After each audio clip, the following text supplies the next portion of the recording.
Түркістан облысы, Сарыағаш ауданы, номері 61-ші жалпы орта білім беретін мектебінің 7-ші В сынып оқушысы Сабыржан Жанайым және де менің сынып жетекшім әрі пән мұғалімім Алдабергенова Перизат. Мұқағали Мақатаев поэзия.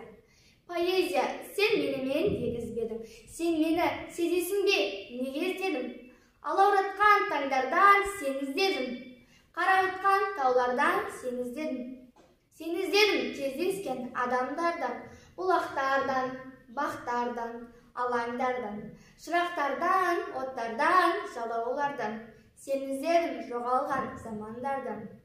Сен іздедім досымнан, қасымнан да, ақша бұлттан іздедім жасымнан да.